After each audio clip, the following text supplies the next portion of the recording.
વડોદરામાં city bus સેવા ફરી શરૂ, કલાકોમાં ઉકેલ આવતા મુસાફરોને મોટી રાહત। વડોદરા શહેરમાં આજે સવારે અચાનક બંધ થયેલી સિટી બસ સેવા થોડા જ કલાકમાં ફરી શરૂ થતા હજારો મુસાફરોને મોટી રાહત મળી છે। વડોદરા મહાનગરપાલિકા દ્વારા વિનાયક લોજિસ્ટિક્સને 3 મહિનાનું એક્સટેન્શન આપવામાં આવતા સવારે બંધ કરાયેલી 160 બસો ફરી શહેરમાં વિવિધ રૂટ પર દોડતી થઈ છે।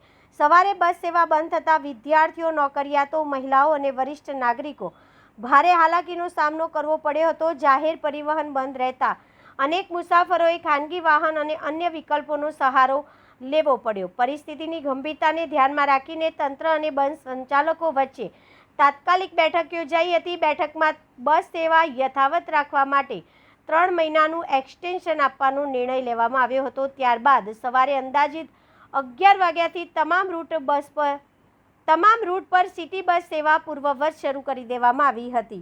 હવે શહેરમાં વિનાયક લોજિસ્ટિક્સની 160 બસો ઉપરાંત નવી 30 બસો પણ સેવામાં જોડાતા મુસાફરોને વધુ સારી અને સુવિધાજનક જાહેર પરિવહન સેવા ઉપલબ્ધ બનશે।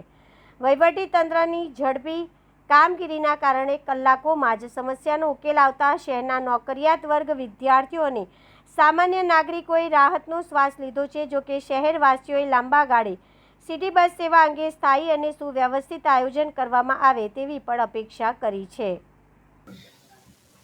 સિટી બસ હાલમાં તો શરૂ થઈ ગઈ છે। એમાં એમનો બાબત જે એક્સટેન્શન બાબતની હતી, જેનો જે કોન્ટ્રાક્ટ પૂરો થયો હતો તો 3 મહિના માટે એક્સટેન્ડ આપણે કરી દીધું છે અને એની સિટી બસ સર્વિસ હાલમાં શરૂ થઈ ગઈ છે।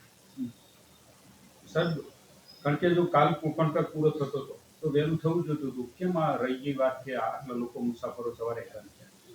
એટલે અત્યારે તેને સૂચના આપવામાં આવેલી હતી કે તમારો કોન્ટ્રાક્ટ રિન્યુ થઈ જશે, પરંતુ કોઈ કોમ્યુનિકેશન ગેપ રહી ગયું, એના માટે કંઈ કન્ફ્યુઝન રહ્યું હશે, પણ હાલમાં કોઈ એવો ઇસ્યુ નથી, હાલમાં શરૂ થઈ ગયું છે।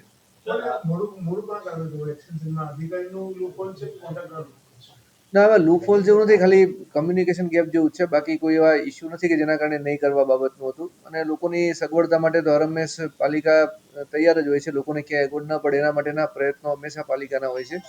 અને સંદર્ભે આ એક્સટેન્શન 3 મહિના માટે કરવામાં આવ્યું છે। બીએમસી વર્ષે એમને 18 કરોડ રૂપિયા આપે છે, બરાબર, અને એ સવારે વહેલી સવારે મીડિયા સમક્ષ આવીને બંધ કરી દેવાનો, સેવા બંધ કરી દેવામાં આવી। સર, આ તો કેટલું વ્યાજબી? આમાં તો લોકો પરેશાન થયા છે, કઈ કડક એક્શન લેશો એમના વિરુદ્ધમાં?